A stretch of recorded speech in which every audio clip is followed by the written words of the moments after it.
nakalimutan kong bumili. So, ano ang dapat gawin? So, ngayon, gagawa ako ng homemade mayonnaise, mga kamates. So, diba? Another learning ito, mga kamates. So, diba? So, ngayon, ipapakita ko sa inyo kung paano gagawa ng homemade mayonnaise. So, ipapakita ko sa inyo, sabay-sabay natin gawin, mga kamates. Okay? Bumili ng mayonnaise. So, ako'y gagawa ng sarili kong mayonnaise. Homemade mayonnaise recipe ko. Okay? So, ngayon, ang mga kailangan natin, mga kamates, ay egg. Egg yolk siya, mga kamates. 1 egg yolk. 2 tablespoon of lemon juice. 1/4 teaspoon of salt.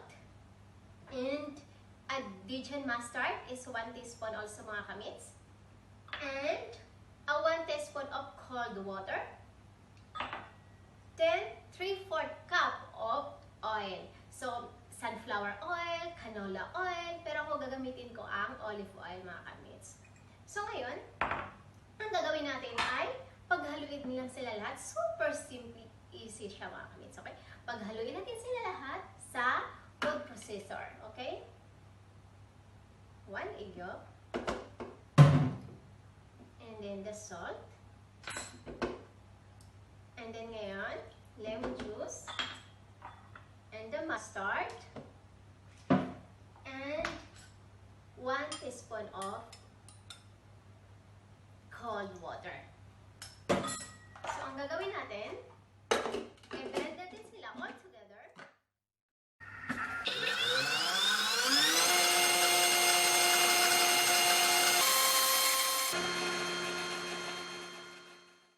At ayan na, nag-start na siya. Mix all na siya. So, start natin silang i-blend ulit ng dahan-dahan. At ngayon, ilagay natin ang oil.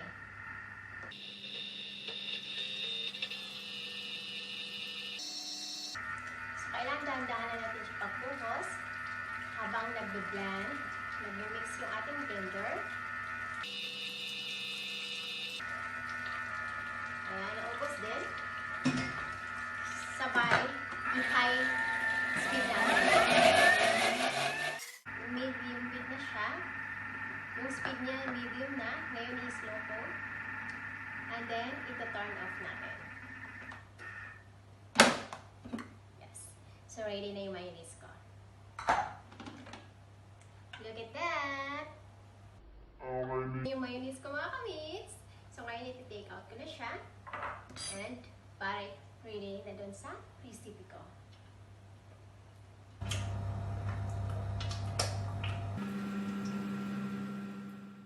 Dali gumawa ng mayonnaise. Homemade mayonnaise.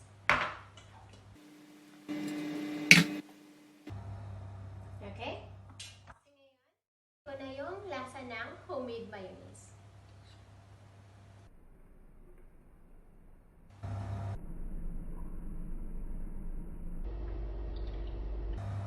See? Perfect. So, mga kamates, ganun lang kadali. Ganun kasimple lang gumawa ng homemade mayonnaise. Okay? Ay, dito pa, alam pa natin na healthy siya. Malinis, tsaka no preservative, di ba?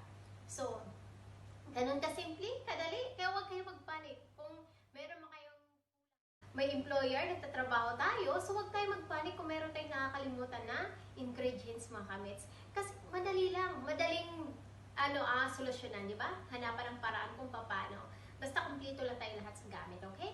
So, dali. May mayonnaise na ako. O, di ba? Lang. Basta kumpleto tayo sa ingredients, magawa natin ng paraan, di ba? Magawa natin ng paraan. Ganun ka-easy. So, meron na akong homemade mayonnaise. So, mga kamates, maraming salamat sa pagtutok. Sana meron kayo natutunan. At please, don't forget to subscribe and push that notification button